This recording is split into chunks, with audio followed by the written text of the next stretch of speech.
Namo tassa bhagavato arahato sama sambuddhassa. Namo tassa bhagavato arahato sama sambuddhassa. Namo tassa bhagavato arahato sama sambuddhassa. Selamat malam semuanya. Suki Hontu, semoga Anda semua berbahagia. Sungguh berbahagia sekali ya kita bisa berkumpul di tempat yang sering saya bersyukur bahwa pada akhirnya ada tempat seperti ini di mana pembelajaran Tripitaka menjadi bisa dilakukan, di mana kita semua bisa mempelajari Tripitaka ya di Dhammavihari Buddhist Studies ya. Kita akan memulai pelajaran Abhidhamma yang hari pertama. Jadi Abhidhamma yang akan kita pelajari ini adalah Abhidhamma dari tradisi Theravada ya.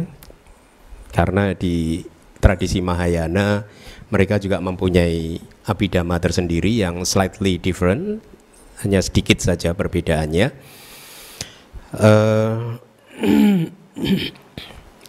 Sebagai informasi awal, Abhidhamma Pitaka ini bukunya sangat banyak sekali ya, sehingga buat pelajar-pelajar Abhidhamma yang baru saja mau mulai belajar Abhidhamma, langsung dia membuka Abhidhamma Pitaka akan menjadi sangat sulit sekali ya, karena saking banyaknya buku Abhidhamma Pitaka itu. Bahkan dikatakan kira-kira separuh dari Tripitaka itu adalah Abhidhamma sendiri.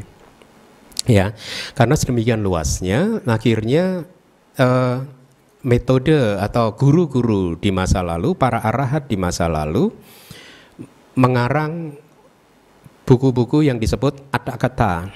Atthakatha itu adalah kitab tafsir, kitab komentar, ya. Dan karena menurut sejarahnya kitab-kitab tafsir tersebut juga masih terlalu luas, terlalu tebal, sehingga menjadi sangat sulit buat pelajar Abhidhamma untuk menghafalnya, karena di masa lalu itu semua biku menghafal. Tidak dalam mempelajari Tripitaka dia memakai cara atau metode menghafal ya, learning by heart. Kitab-kitab komentar tadi misalkan kitab komentar dari kitab Abhidhamma Pitaka yang pertama Dhammasanggani, itu kitab komentarnya adalah namanya kitabnya adalah Atta Salini. Kemudian kitab yang kedua itu Vibhanga, kitab komentarnya, kitab tafsirnya itu mempunyai nama yang berbeda lagi, Sammoha Winodani. Dan kemudian 5 kitab Abhidhamma Pitaka lainnya yang tersisa, karena semua ada 7 kitab, itu Pancapakarana Atthakatha. Ya, jadi itu adalah kitab-kitab komentar dari Abhidhamma Pitaka. And yet kitab-kitab tadi pun dirasa masih terlalu luas, terlalu tebal ya, sehingga akhirnya pada masa lalu ada seorang biku Acarya Anuruddha namanya.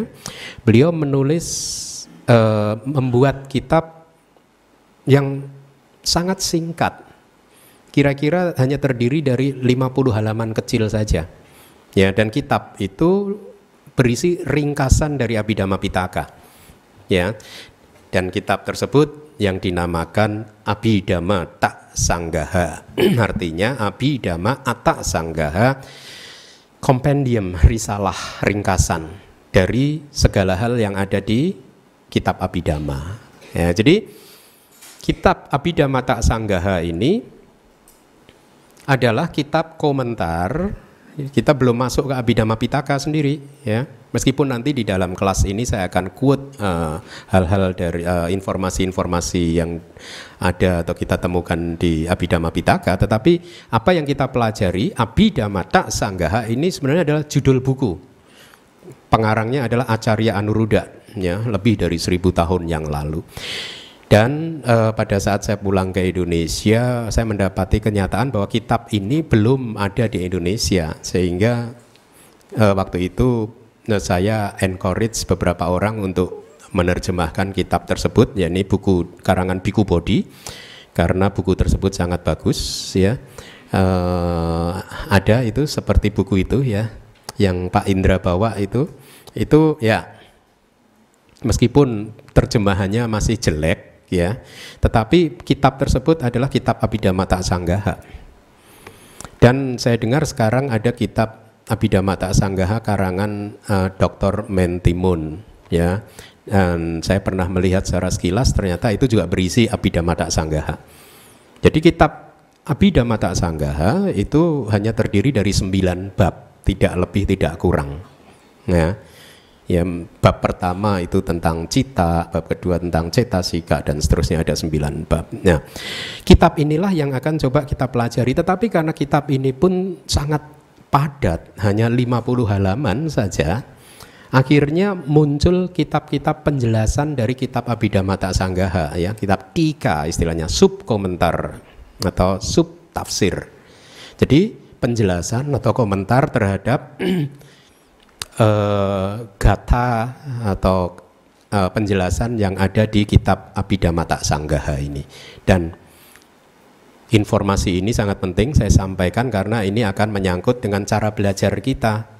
Saya nanti akan mengungkapkan kepada Anda syair dari kitab Abhidhamma Sanggahanya, kemudian akan saya sampaikan penjelasannya berdasarkan kitab-kitab sub komentarnya. Jadi apa yang ada di dalam layar itu nanti adalah kata-kata yang ada di dalam kitab-kitab yang saya sebutkan tadi, bukan kata-kata saya ya.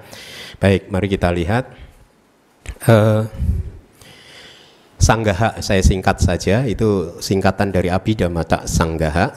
Ada syair seperti ini: setelah menghormat sepenuh hati kepada yang sepenuhnya tercerahkan, yang tanpa tandingan ya, bersama dengan ajaran luhur serta komunitas mulia atau sangga ya, Ganuttama, saya Acarya Anuruddha akan berbicara tentang Abhidhamma Sanggaha.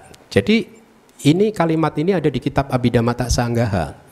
Jadi seringkali kalau kita belajar kitab suci kita, ada kalimat-kalimat tertentu yang sedemikian singkatnya atau bahkan sedemikian umumnya, tidak detail, sehingga membuat kita kadang kesulitan untuk memahami ya. Kebetulan kalimat ini masih bisa dipahami, tetapi nanti kita akan ketemu dengan banyak-banyak kalimat lagi yang memerlukan penjelasan lebih lanjut. Dan penjelasan itu terdapat di kitab-kitab tafsir ya. Jadi dengan demikian saya sebagai guru akan sedikit relief, tidak merasa khawatir karena terjebak pada opini saya. Apa yang saya sampaikan nanti adalah berdasarkan informasi yang terdapat di kitab-kitab kuno tadi. Lalu kita lihat penjelasannya. Apa yang dimaksud dengan kalimat-kalimat tadi? Di kitab sub tafsirnya Abhidhamma Vibhavinidika itu menjelaskan kira-kira ada beberapa informasi penting yang perlu saya sampaikan kepada Anda semua. Di sana ada kalimat wisuda, karuna, nyana ya. Nyana itu pengetahuan atau kebijaksanaan, karuna itu adalah kewelas asihan, wisuda itu yang sudah termurnikan. Jadi Buddha itu memiliki kewelas asihan dan kebijaksanaan yang sangat murni sekali. Berbeda dengan kita, kewelas asihan kita mungkin belum wisuda, belum wisuti, belum termurnikan. Sehingga kadang kewelas asihan kita ini masih disertai oleh keinginan-keinginan pribadi, tujuan-tujuan pribadi, masih disertai oleh kemelekatan terhadap keakuan kita ya, sehingga kadang kewelas asihan ini sering membuat seseorang yang mempraktekannya akhirnya menjadi menderita, atau kadang motif-motif pribadi tersembunyi ya sedemikian halusnya sehingga atas nama kewelas asihan dia menolong orang. Nah, berbeda dengan kita, Buddha tidak mempunyai motif-motif yang seperti itu karena kewelas asihannya sudah murni. Ya, sehingga ajaran yang disampaikan oleh Buddha itu adalah ajaran yang benar-benar tulus, murni untuk pembebasan kita, semua makhluk yang belajar dan kemudian juga mempraktekkannya. Inilah mengapa kemudian Buddha juga menjadi objek yang dihormati oleh kita semua, bahkan oleh penulis buku Abhidhamma Sanggaha ya. Setelah menghormat kepada sepenuh hati kepada yang sepenuhnya tercerahkan, kepada Tathagata, kepada Buddha ya. Kemudian ya, kalau ini dari saya, Dhamma itu di atas guru ya. Di dalam memperlakukan dharma ya, saya kadang mendapatkan kesan bahwa ya dharma ini sedemikian pentingnya, bahkan Buddha sendiri pun juga harus atau mengekspresikan rasa hormatnya kepada dharma ya. Ada di kalimat-kalimat misalkan di Sangyutta Nikaya itu referensinya ada ada kalimat seseorang berdiam di dalam penderitaan, atau mungkin dengan bahasa yang sekarang gitu kan, ini bahasa lama kan ya, seseorang ini akan menderita apabila dia hidup tanpa mempunyai rasa hormat dan juga tidak mempunyai kesantunan ya. Ini kalimat Buddha, dan inilah mengapa kita menjadi maklum kalau di awal karyanya Acarya Anuruddha melakukan penghormatan sepenuh hati kepada yang sepenuhnya tercerahkan atau kepada Buddha ya. Ada bahasa Palinya dukangko agarawo wiharati apatiso. Dan mari kita lihat selanjutnya. Ini juga kalimat Buddha. Jadi pada saat Buddha baru saja mengalami penerangan sempurna, Buddha mencoba untuk merefleksikan, melihat perjalanan kehidupan beliau untuk menemukan apakah sesungguhnya ada di alam semesta ini seorang guru yang patut dia berikan puja, sembah gitu. Nah, dia sempat melihat, mengingat kepada Alara Kalama, Udaka Ramaputa, dan kemudian kepada semua makhluk, bahkan kepada Brahma, sampai ke alam Brahma pun. Dan menurut penglihatan beliau, tidak ada satu makhluk pun yang bisa disebut sebagai guru beliau. Ini informasi di kitab kita ya. Dan inilah mengapa sekarang Anda paham kenapa seringkali Anda mendengar misalkan Buddha adalah seseorang yang memutar roda dharma. Artinya apa? Roda dharma tadinya belum berputar. Setelah muncul Buddha, kemudian mengajarkan ajaran unik dari Buddha, yaitu apa? Samukang Sikak Desana, ya ini 4 kebenaran mulia, unik, disebut unik berarti satu-satunya, sebelumnya tidak ada. Dan inilah fungsi dari Buddha, mengajarkan sesuatu yang belum ada. Jadi Buddha menemukan dharma, merealisasi dharma itu bukan karena bantuan orang lain, bantuan guru lain, karena faktanya setelah belajar dari Alara Kalama beliau tidak mendapatkan apa-apa, kemudian berpindah kepada Udaka Ramaputa pun beliau juga tidak mendapatkan apa-apa, akhirnya beliau berjuang sendiri. Tidak di hutan mana? Uruwela. Dia berjuang sendiri, tidak ada yang mengajar beliau. Dia menemukan jalan tengah itu juga berdasarkan kebijaksanaan beliau atau mungkin intuisi beliau setelah melalui atau mempraktekkan melihat kehidupan lampaunya di mana beliau mempraktekkan latihan 2 ekstrim dan ternyata tidak membawa akibat pencerahan apapun, sehingga akhirnya beliau meninggalkan 2 ekstrim tadi dan mengambil jalan tengah. Ya, memakan makanan yang dipersembahkan oleh siapa? Perempuan yang disebut ya, bagus, Sujata. Dan kemudian setelah itu beliau duduk bermeditasi dan akhirnya malam itu beliau mengalami penerangan sempurna, tidak ada yang mengajarkan. Jadi akhirnya di dalam sutta tersebut Buddha berkata, bagaimana seandainya aku bergantung kepada dharma karena tidak menemukan seseorang atau makhluk apapun yang layak untuk disebut sebagai guru dari Buddha Gautama ya, demi menghormati dhamma tersebut yang telah membuat beliau tercerahkan sepenuhnya. Jadi bahkan Buddha pun juga menghormati dharma ya, menganggap dharma ini sebagai sesuatu yang atau guru beliau, sesuatu yang beliau sangat-sangat hormati ya. Dan data lain di Mahaparinibbana Sutta, Nibbana Sutta, Buddha mengatakan pada waktu yang mulia Ananda bertanya kepada Buddha, nanti siapa yang akan melanjutkan atau menerima tongkat estafet, kira-kira seperti itu setelah Buddha parinibbana. Kemudian Buddha menjawab, Yoko Ananda mayada moja winayoja desito panyato sowo mama jayena sattati. Ya, Ananda, semua dharma yang sudah saya babarkan, sudah saya ajarkan, ya, dharma dan winaya inilah yang nanti akan menjadi guru Anda setelah beliau parinibbana. Ini pesan Buddha. Artinya apa? Artinya kalau kita sekarang sebagai umat Buddha, ya, ingin belajar dan berlatih ajaran Buddha, maka Anda mempunyai dalam tanda kutip kewajiban untuk menguasai Tripitaka. Kenapa? Karena Tripitaka inilah guru Anda, guru kita semua. Dhamma dan Winaya inilah guru kita semua. Ya, jadi kita harus benar-benar paham apa yang diajarkan Buddha di dalam Dhamma dan Winaya ini. Sehingga dengan demikian, ya, saya bukan guru Anda. Ya, saya hanya menyampaikan kalimat-kalimat Buddha, data-data yang ada di dalam Tripitaka, yang sesungguhnya itulah guru Anda. Ya. Kemudian tadi dikatakan Acarya Anuroda, ada kalimat juga menghormat kepada Ti Ratana, atau bahasa Palinya Ratana Taya Panama. Ya, penjelasannya adalah ini dari kitab subtafsirnya, menghormat. Kenapa kita harus menghormat Ti Ratana? Karena pada saat kita menghormat kepada Ti Ratana, Buddha, Dharma, dan Sangha, penghormatan tersebut muncul dari kusala cetana, kehendak baik, karma baik. Cetana itu kan karma. Jadi Anda menghormati Ti Ratana, Buddha, Dharma, dan Sangha, Anda sedang melakukan kusala karma. Kusala cetana di dalam kitab subtafsirnya, ya.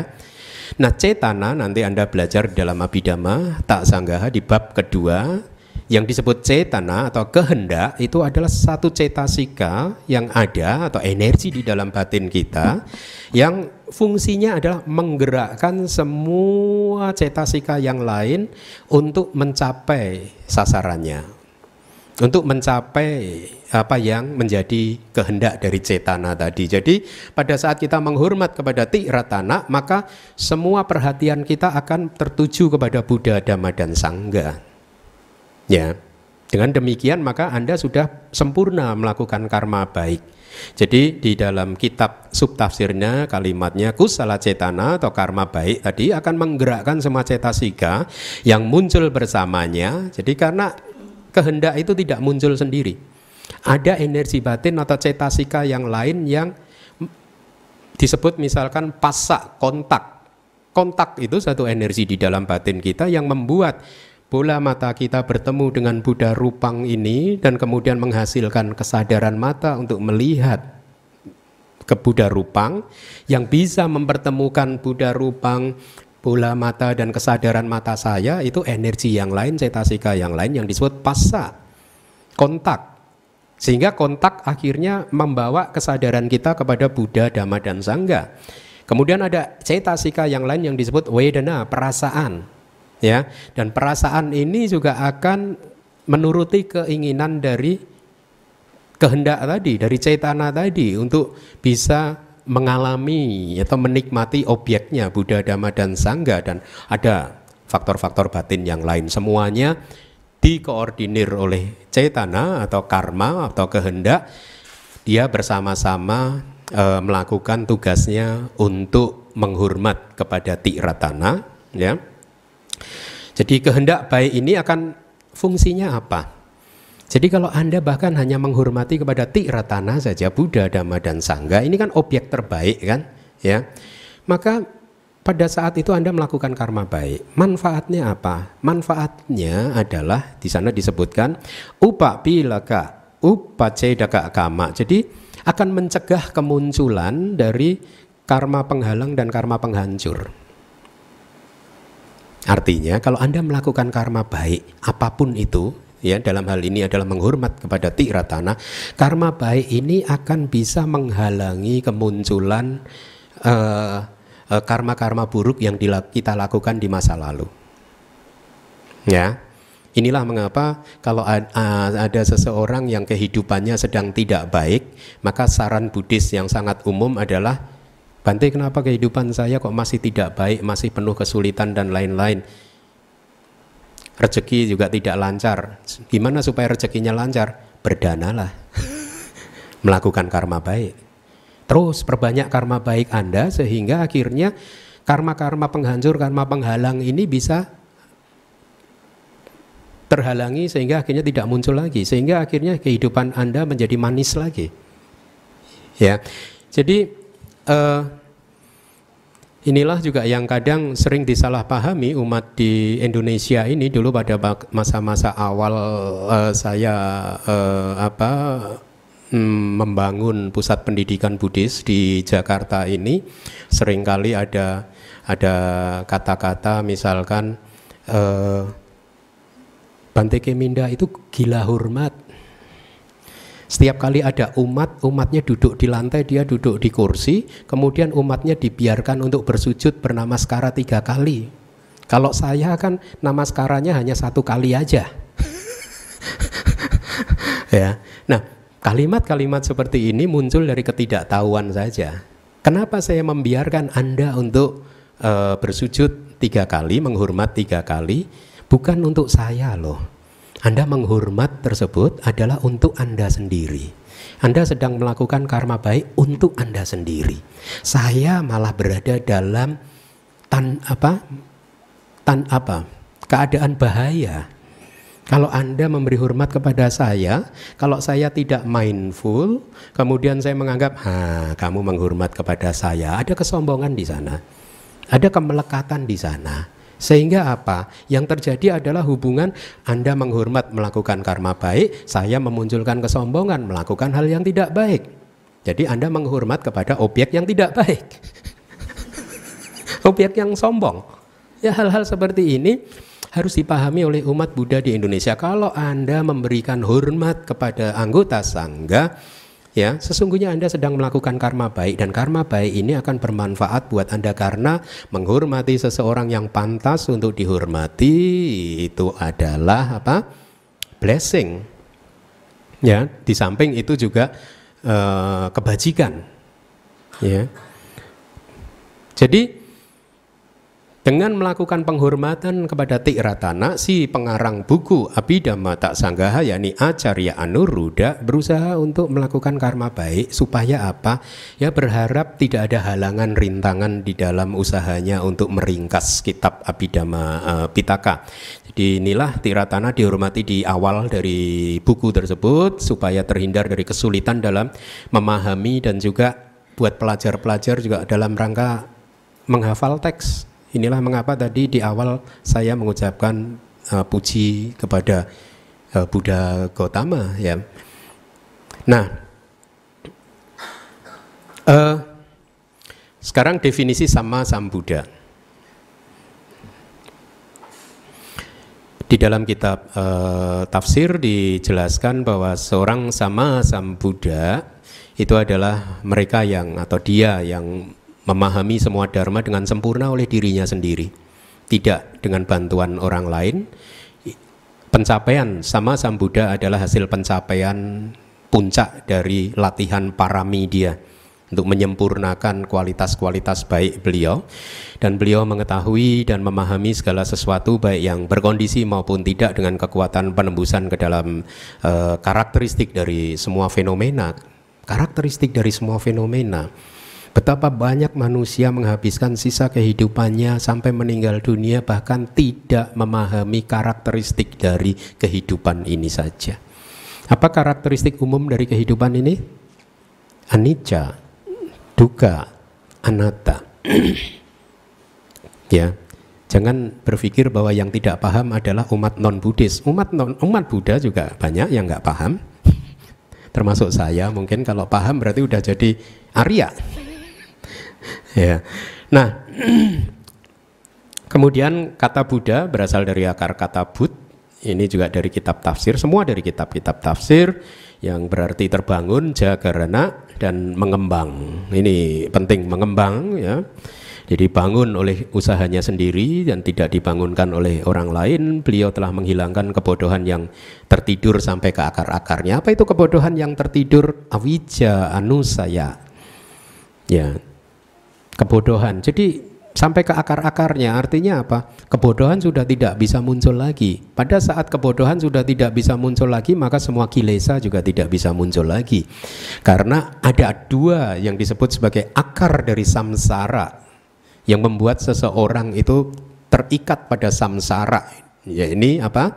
Awidya dan tanha, kebodohan dan nafsu keinginan kita, kemelekatan kita, ya. Tapi dari dua akar samsara tersebut, awidya dianggap sebagai akar yang paling kuat yang baru bisa dihancurkan setelah tanha dihancurkan, ya. Jadi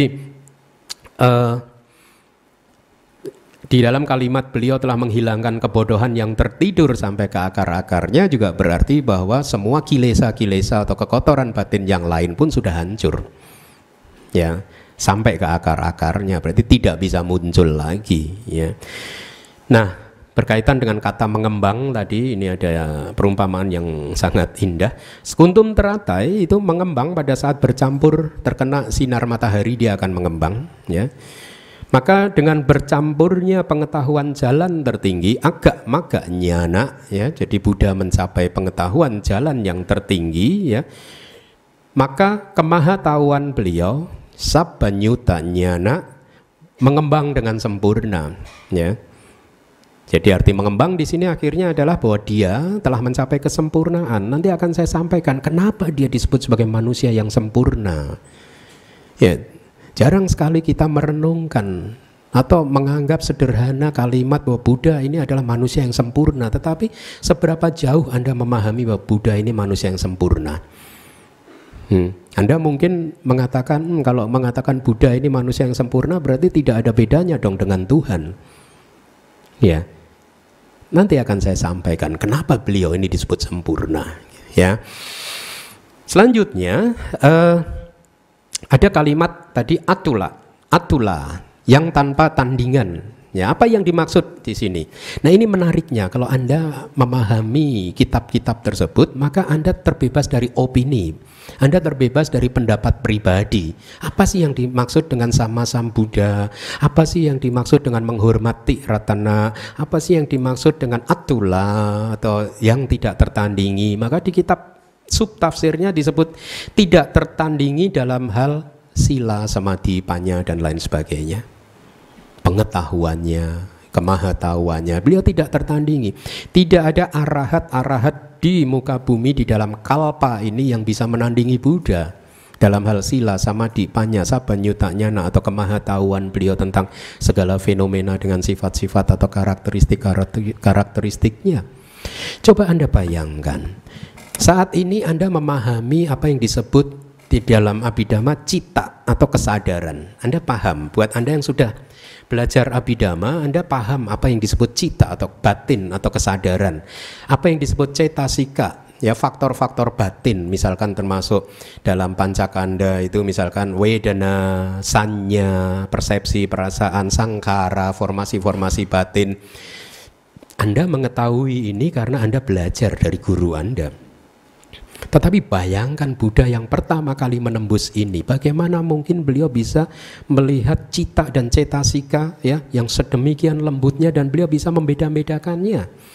Misalkan pada saat Anda sekarang melihat ke arah saya dan merenungkan, mencerna kata-kata saya, pada saat itu sebenarnya ada banyak sekali cetasika atau energi di dalam batin Anda yang bekerja bersama-sama untuk bisa mencerna kata-kata saya. Bayangkan bagaimana beliau bisa merealisasi ini, bahwa di dalam proses melihat atau mendengarkan, mencerna kata-kata saya itu sedang bekerja banyak sekali faktor batin atau cetasika di dalam batin Anda. Termasuk misalkan tadi kontak, perasaan, sanya, persepsi, kemudian kehendak Anda, kemudian yang lain-lainnya. Dan Buddha mampu melihat ini semua, bahwa ada banyak cetasika yang berbeda-beda melaksanakan fungsinya yang berbeda-beda. Inilah mengapa di dalam kitab tafsir Buddha Ghosa yang Acarya Buddha Ghosa berkata, Buddha telah melakukan sesuatu yang sangat-sangat sulit gitu, untuk membedakan cita dan cetasika, untuk membedakan batin Anda beserta faktor-faktornya. Itu adalah sesuatu yang bahkan lebih sulit dibandingkan misalkan mengambil air di sungai Gangga, jadi sungai lautan katakanlah ya. Di dalam lautan itu kan terdiri dari air, menampung air dari berbagai sungai kan, sungai A, sungai B, sungai C, sungai D.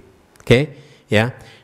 Jadi diberi perumpamaan kalau seseorang mengambil air di dalam samudra tersebut dan kemudian dia mencoba untuk memisah-misahkan air ini dari sungai A, air itu dari sungai B, air ini dari sungai C dan seterusnya.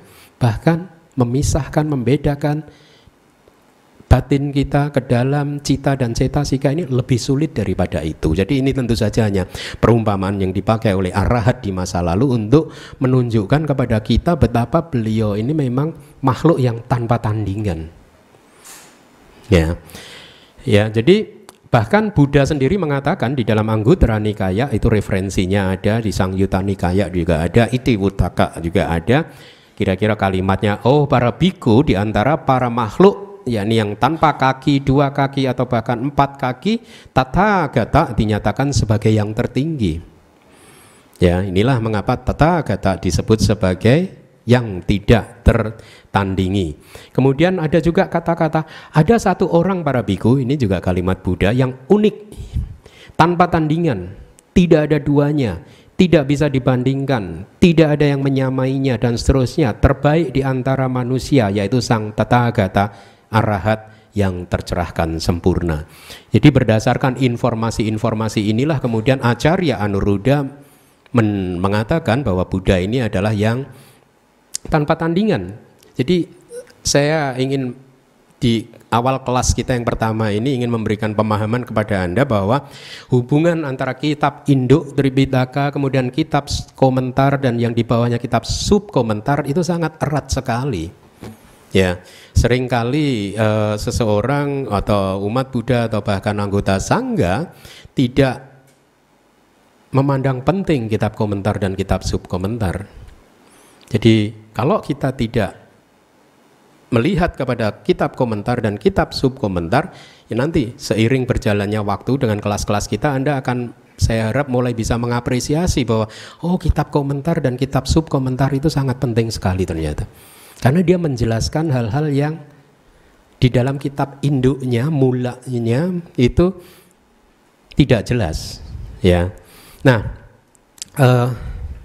mari kita lihat ada informasi apa lagi tentang yang tidak tertandingi atau adula itu.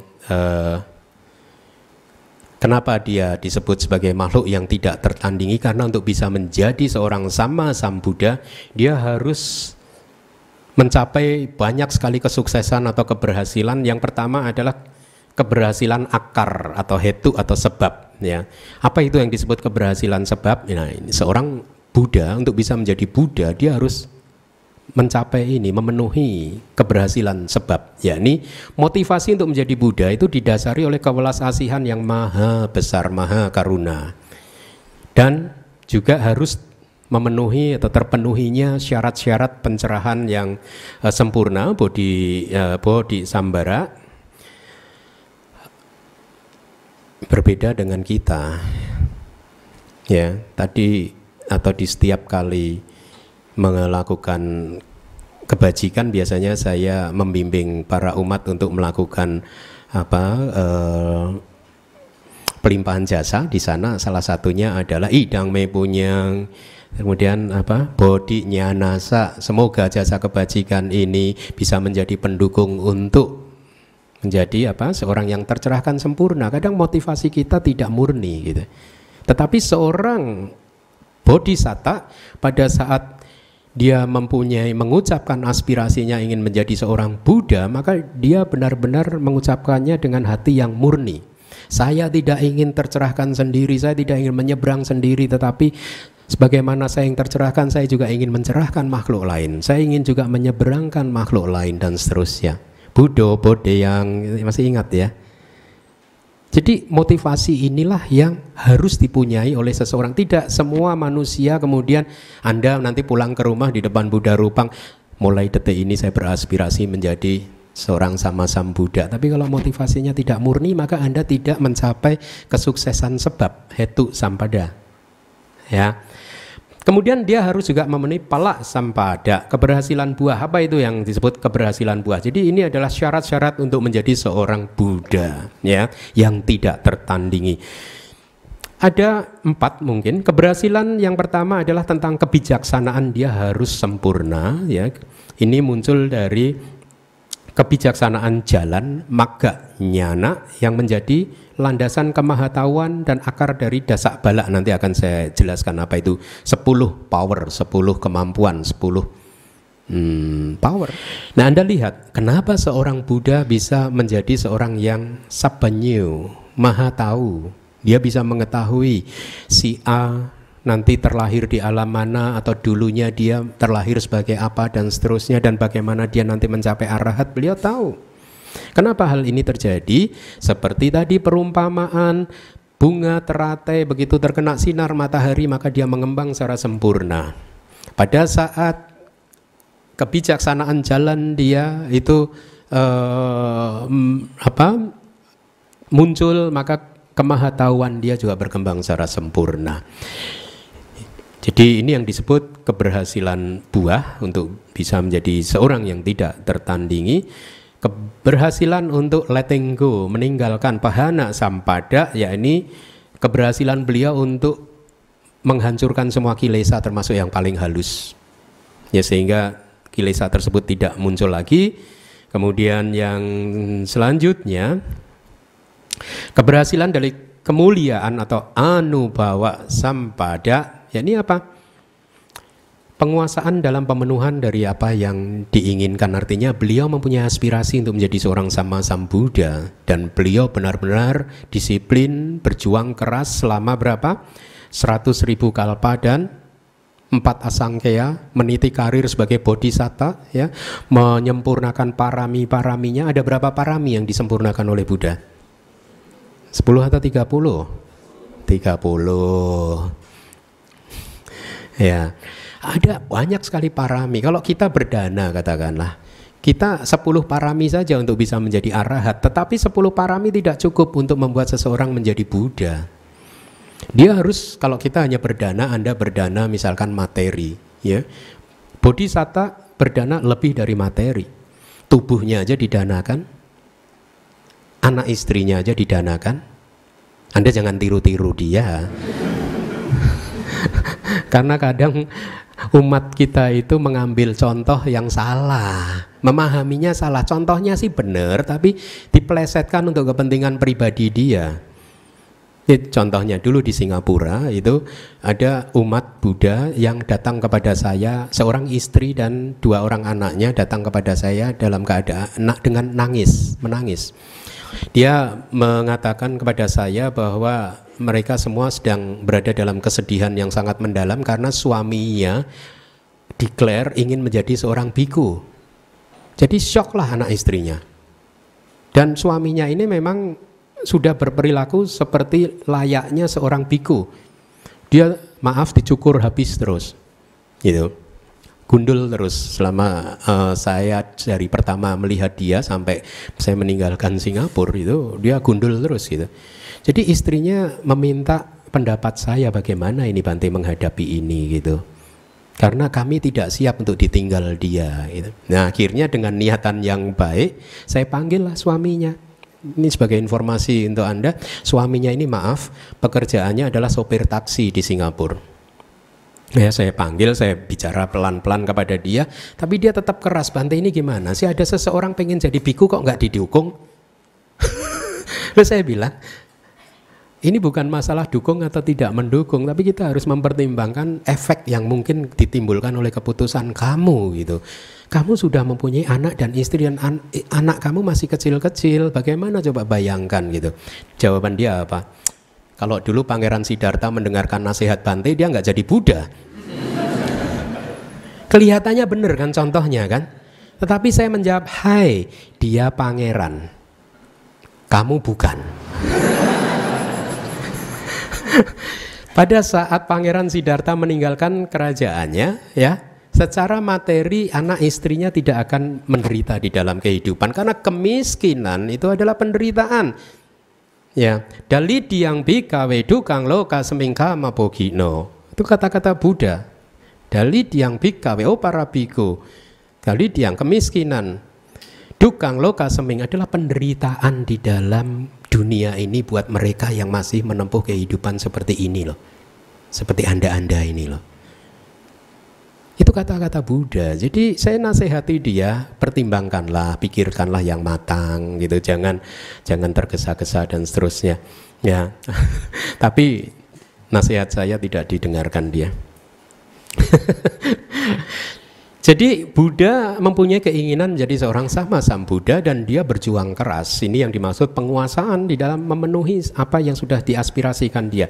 Juga ada keberhasilan jasmani, rupa, kaya, sampada, ya ini memperoleh tubuh jasmani yang mempunyai daya tarik dan dihiasi oleh tanda-tanda besar, tanda mayor dan tanda minor. Ya ada beberapa tanda dari manusia maha purisa kan, maha seorang yang besar kan.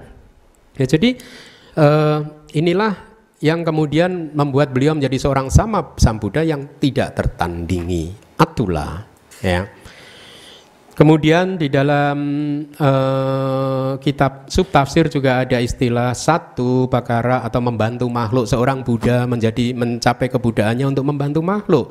Jadi ada dua di dalam kitab tersebut. Secara kecenderungan artinya seorang Buddha akan mencoba untuk berusaha memberikan manfaat bahkan kepada mereka yang memusuhi seperti Dewa Datta. Ya, jadi dan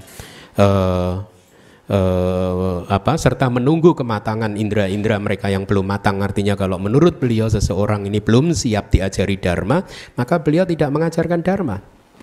Ya, hanya pada saat beliau melihat orang ini sudah siap, maka dia diajarin dharma dengan anupubi kata, ajaran yang bertingkat berjenjang dari dana, sila, bawana, saga, kehidupan di surga, kemudian kepuasan-kepuasan indrawi sampai akhirnya meningkat ke ajaran yang terakhir, ya ini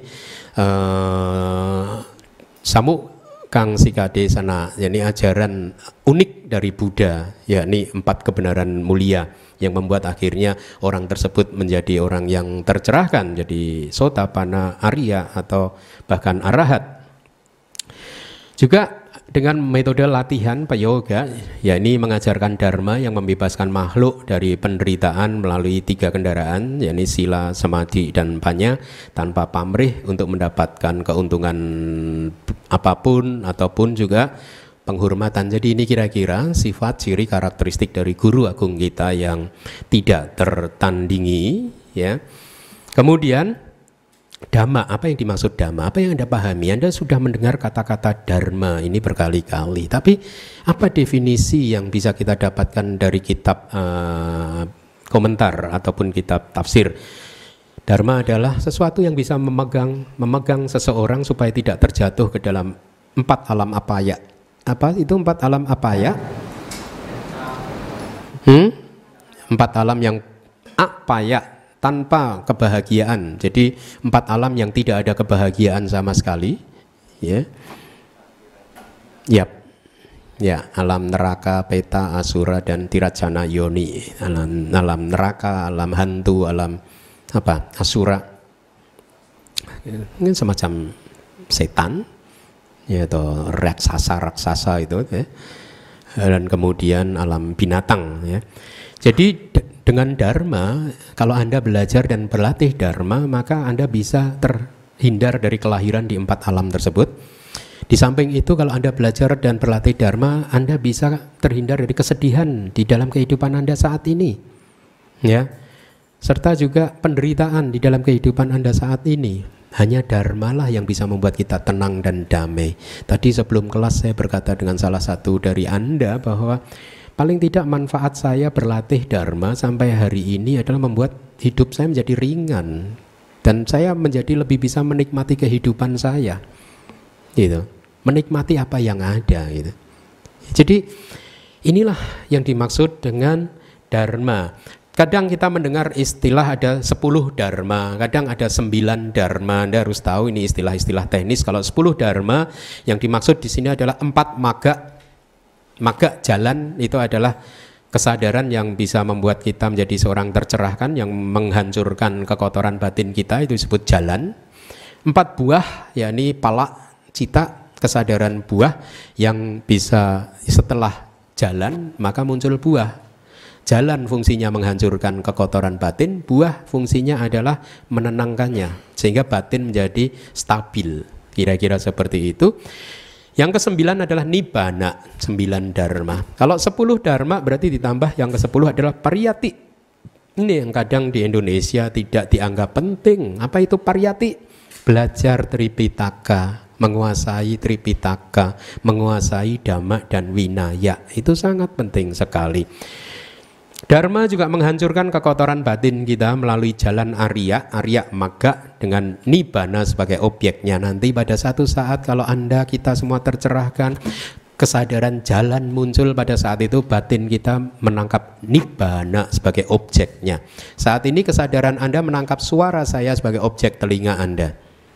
Kesadaran mata Anda menangkap tubuh saya sebagai objek mata Anda.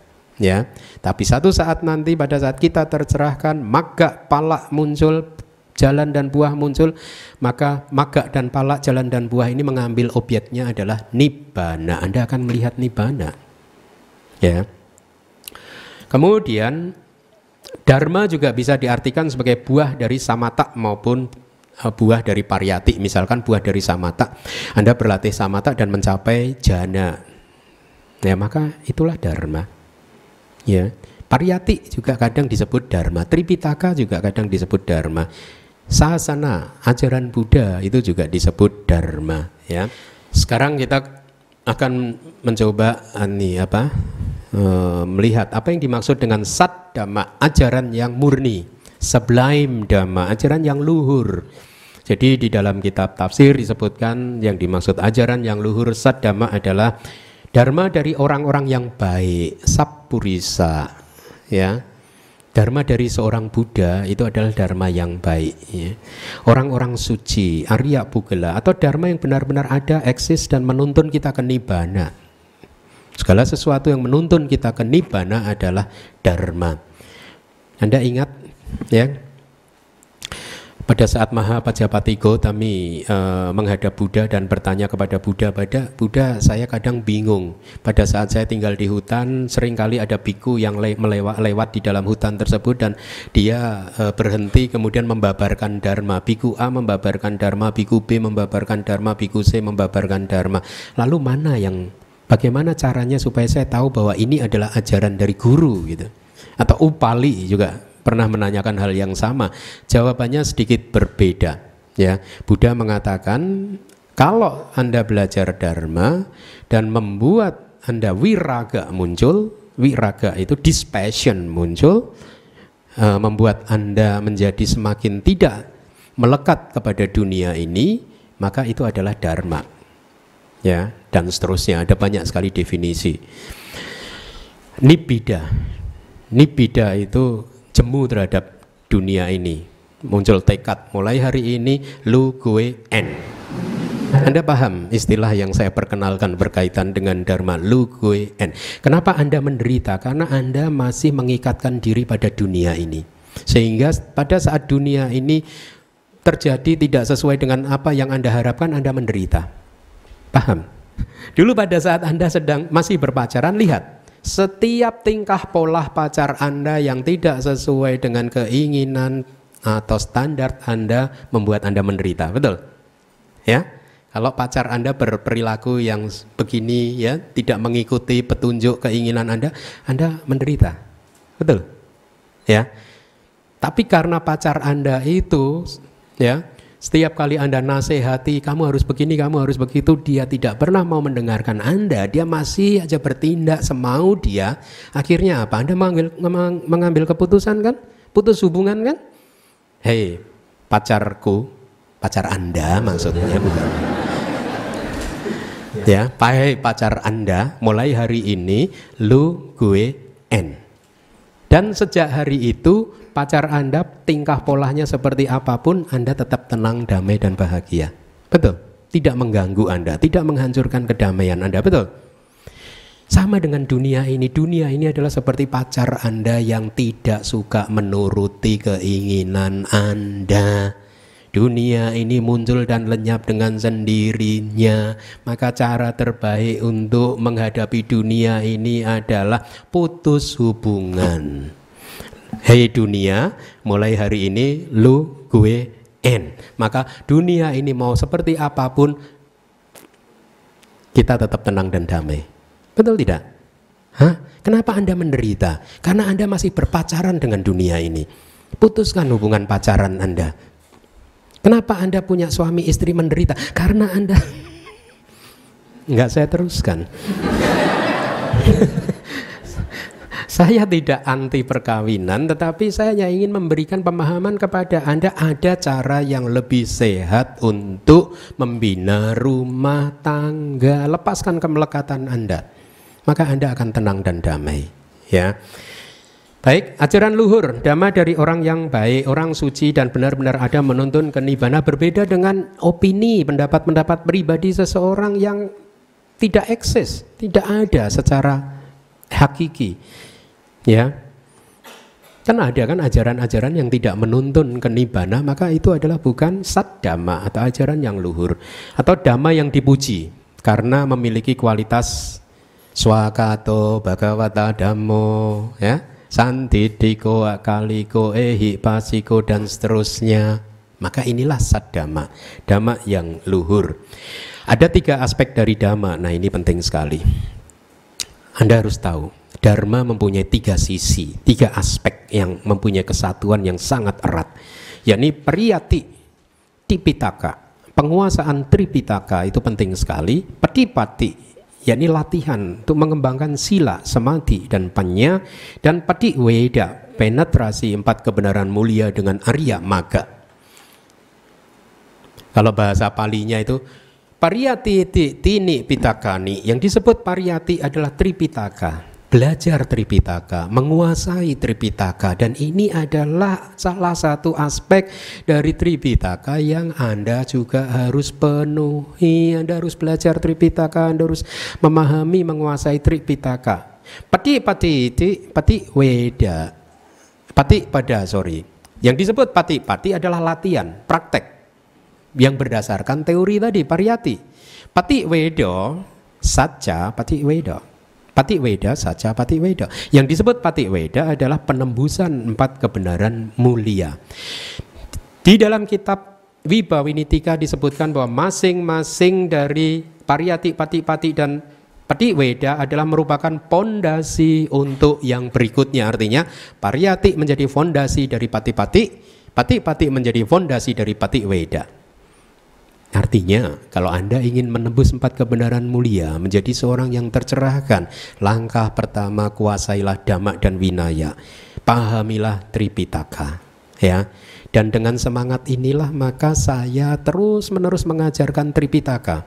Kalau sekarang kita mempunyai setiap hari Sabtu saya mengajar Abhidhamma Pitaka, Abhidhamma, maka besok pagi biasanya setiap minggu pagi jam 9 saya mengajar pariyati, lebih fokus kepada Sutta Pitaka. Kenapa saya melakukan hal seperti ini? Karena semangat saya demi kebahagiaan Anda. Ya, saya melakukan satu demi kebahagiaan umat dan semua makhluk yang ikut mendengarkan. Yang kedua adalah demi tegaknya agama kita, demi tegaknya sasana. Karena di kalimat yang tadi sudah saya sebutkan, ya, ada kalimat seterusnya begini. Sasana dityapana pariyati pemanang. Untuk kelanggengan, kelangsungan, kekokohan sasana atau dharma ajaran Buddha, pariyati pemanang. Pariyati itu menjadi satu hal yang sangat penting. Ya. Bukan pati-pati. Kalau kita bicara untuk kelangsungan sasana, untuk kelanggengan agama, maka pariyati menjadi penting sekali. Bukan latihan, bukan patiweda lagi. Kita bicara untuk kelanggengan sasana, ya. Pandito hite pitakang sutwa dwe puriti, seorang yang bijaksana, seorang pandita setelah mendengarkan Tripitaka, te pitakang sutwa setelah mendengarkan Pitaka itu Dwepi Puriti, setelah mendengarkan Pariyati Dwepi Puriti, yang dua pun juga akan terpenuhi. Apa itu yang dua? Pati dan Pati Weda. Ya, contohnya saya berikan nanti di kelas berikutnya ya. Komunitas mulia atau Ganuttama tadi ya. Di sini jadi ini pentingnya subkomentar. Di dalam bahasa Palinya tadi disebutkan Ganuttama, terdiri dari dua kata Gana dan Uttama. Artinya Gana itu sebenarnya adalah, kalau kita bicara Winaya, itu adalah kumpulan dari 2 biku atau 3 biku. Itu sebut Gana. Jadi kalau Anda tidak membaca kitab tafsir, maka Ganuttama, komunitas mulia, di sini hanya merujuk kepada 2 biku atau 3 biku. Tetapi kitab subtafsir memberi penjelasan yang berbeda. Di sini adalah para orang suci yang mempunyai kualitas spesial seperti Supatipanno, Bhagavato, Sawaka Sanggo dan seterusnya, ya, yang membuatnya menjadi komunitas yang paling baik di antara komunitas dewa maupun komunitas manusia. Sangga adalah komunitas terbaik.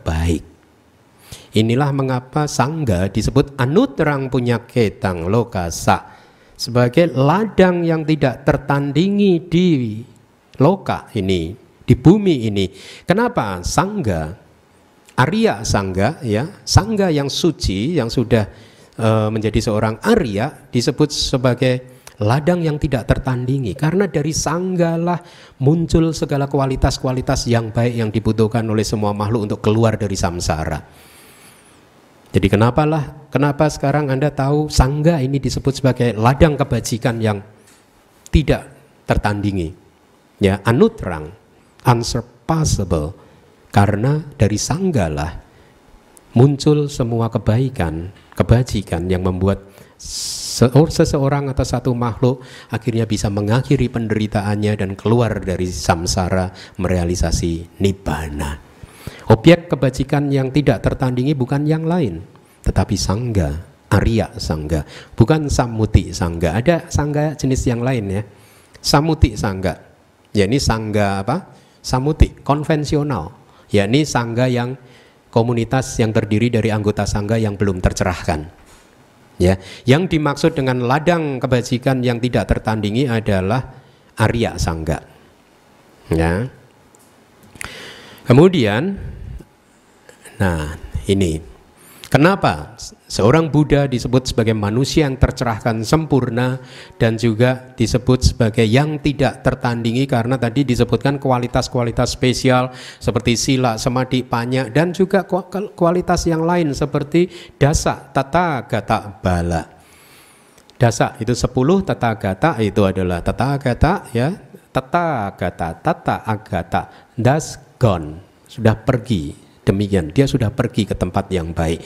Bala itu power, kemampuan. Jadi seorang Buddha mempunyai 10 kemampuan ini, maka dia disebut sebagai seorang yang tercerahkan sempurna. Sabanyuta nyana, mempunyai kebijaksanaan untuk mengetahui segala sesuatu apa adanya, dan seorang atula, seorang yang tidak tertandingi. Kenapa? Anda akan lihat ini. Karena yang pertama, seorang Buddha memahami sebagaimana adanya yang mungkin sebagai mungkin dan yang tidak mungkin sebagai yang tidak mungkin. Apa maksudnya ini? Jadi Anda lihat di dalam Majjhima Nikaya hanya disebutkan power yang pertama adalah memahami sebagaimana adanya atau apa adanya sesuatu yang mungkin sebagai sesuatu yang mungkin dan sesuatu yang tidak mungkin sebagai sesuatu yang tidak mungkin. Kalau Anda membaca Majjhima Nikaya, Anda menemukan kalimat seperti ini, lalu pertanyaan saya, apa yang Anda pahami dengan kalimat ini? Oleh karena itulah kita butuh kitab komentar. Dan apa yang disebutkan di dalam kitab komentar, mari kita lihat. Seseorang yang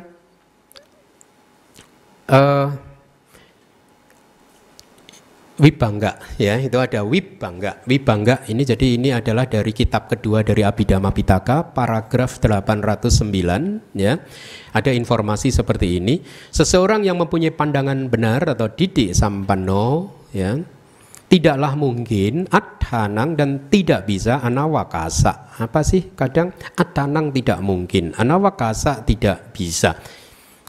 Kalimat-kalimatnya kadang sedemikian erat berhubungan atau tidak ada kelihatannya tidak beda sama sekali, tetapi pada saat kita membaca kitab tafsir atau sub tafsir kita mendapatkan penjelasannya. Oh, ternyata at-tanang tidak mungkin itu artinya adalah mengesampingkan sebab. Segala sesuatu itu muncul karena ada sebabnya. Kalau Anda mengesampingkan sebabnya, maka seorang yang sudah didik sampana mempunyai pandangan benar, tidak mungkin dia tidak memahami bahwa segala sesuatu muncul dari sebab. Dan tidak bisa anawakasa mengesampingkan kondisi. Jadi ada sebab, ada kondisi, ada hetu, ada paccaya. Apa bedanya sebab dan apa dengan kondisi? Ada yang bisa tahu, ada yang bisa memberi jawaban kepada saya, apa bedanya hetu dan paccaya? Apa bedanya sebab dan kondisi? Kira-kira Anda keberatan nggak kalau pertanyaan saya ini saya jawab aja sendiri? Daripada nunggu Anda terlalu lama, waktunya udah mau 8:30, saya jawab sendiri ya? Boleh? Xie-xie ya.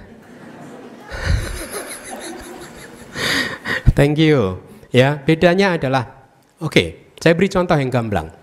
Anda menanam biji mangga, dan akhirnya biji mangga Anda rawat dengan memberi air, memastikan mendapat sinar matahari yang cukup, kemudian mempunyai kelembapan yang cukup, akhirnya biji mangga tadi tumbuh subur dan akhirnya berbuah menjadi menghasilkan banyak buah mangga. Buah mangga tadi muncul, yang menyebabkan buah mangga tadi muncul apa? Sebabnya apa? Biji mangga. Tetapi ada kondisi yang membuat buah mangga tadi muncul. Apa itu kondisinya? Air, sinar matahari, kelembapan. Jadi ada sebab, ada kondisi. Sebab itu adalah hetu, adalah sesuatu menjadi sebab langsung dari kemunculannya. Kondisi adalah sesuatu yang dibutuhkan, syarat-syarat yang dibutuhkan supaya sebab ini bisa subur dan kemudian berbuah. Anda melakukan karma baik. Supaya karma baik tersebut berbuah, maka Anda harus sirami. Anda harus beri pupuk. Anda harus beri kelembapan yang cukup supaya kebajikan karma baik Anda berbuah. Ya. Nah, pupuk, sinar matahari dan seterusnya untuk karma baik itu apa? Ada banyak hal. Salah satunya misal Anda harus bergaul dengan orang-orang yang baik. Anda harus menjaga sila-sila Anda, menjaga ucapan, perbuatan, pikiran dan lain sebagainya. Ada banyak syaratnya. Tidak cukup Anda berbuat karma baik, nah, habis itu ya sudahlah, tunggu dia masak. Bisa nggak masak-masak? Anda harus menyiraminya. Ya. Jadi didik sampana itu ada istilah didik sampana. Seorang yang mempunyai pandangan benar, ini istilah berlaku untuk seorang sotapana. Jadi dasa tatagala bata atau 10 power dari Tathagata, 10 kemampuan dari Tathagata yang tentang segala sesuatu yang mungkin dan tidak mungkin itu berkaitan dengan seorang sotapana. Seorang sotapana tidak mungkin menganggap formasi apapun sebagai kekal. Seorang sotapana. Nah, sekarang mari kita lihat apa yang disebut atau dimaksud dengan pernyataan ini. Formasi apapun. Nah, ini dari sub komentarnya. Kinci sangkarang.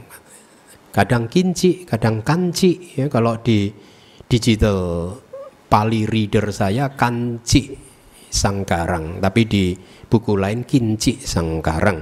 Apa yang dimaksud dengan formasi apapun? Di sini yang dimaksud adalah formasi apapun yang berada di 3 atau 4 tingkatan bhumaka ya. Arti bhumaka itu mempunyai lantai, contohnya dwe pasada, tempat yang mempunyai 2 lantai. Artinya apa? 3 atau 4 tingkatan ini, 3 atau 4 lantai di dalam satu kosmologi Buddhis ya. Kita mempunyai 3 tingkatan di dalam alam semesta ini. Yang pertama apa? Tingkatan apa? Alam kama wacara, alam yang masih di mana makhluknya masih mengandalkan indera-indera. Ya, yakni 4 apaya tadi, neraka, peta, asura, binatang, alam manusia, dan juga ada berapa alam dewa? 6. Berarti 6 ya? 6 atau 7? Oke. Ya 6. Jadi ada 11 alam yang disebut kama wacara, di mana makhluk yang hidup di sana masih mengandalkan panca indera dan menginginkan kepuasan-kepuasan indrawi. Itu tingkatan alam yang pertama. Tingkatan yang kedua rupa wacara, yakni alam Brahma yang masih mempunyai jasmani yang halus, masih mempunyai jasmani tapi sudah sangat halus sekali. Tingkatan yang ketiga adalah arupa wacara, yakni Brahma yang sudah tidak mempunyai jasmani sama sekali, jadi yang eksis hanyalah batin. Dan tingkatan yang keempat itu adalah nibbana. Ya, jadi di situ disebut formasi apapun, segala sesuatu yang ada di alam semesta ini termasuk nibbana. Ya. Kalau disebut kekal, seorang Sotapanna sudah tidak mungkin memahami bahwa ada sesuatu yang kekal. Jadi kira-kira seorang Sotapanna masih bisa memahami bahwa ada satu makhluk yang kekal gitu, kira-kira ada enggak? Hah? Tidak ada. Seorang didik sampanna sudah mempunyai pandangan yang benar. Jadi dia sudah melihat dengan kebijaksanaannya sendiri bahwa segala sesuatu di alam semesta ini tidak kekal kecuali nibbana. Jadi 4 tingkatan tadi itu untuk anicca, untuk kekekalan, yang nibbana tidak berlaku, ya.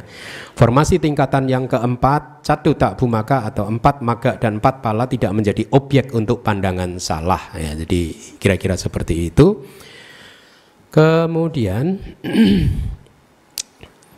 masih di power yang pertama, seorang Sotapanna juga tidak mungkin menganggap formasi apapun sebagai kebahagiaan. Jadi ini berkaitan dengan anicca, dukkha dan anatta. Kekekalan, nicca, kebahagiaan, sukha, dan atta, roh, jiwa. Seorang Sotapanna juga tidak mungkin menganggap dhamma apapun sebagai jiwa. Jadi Anda lihat, kalau tadi memakai istilah formasi pada saat berkaitan dengan atta, maka di kitab subtafsir berubah katanya menjadi dhamma.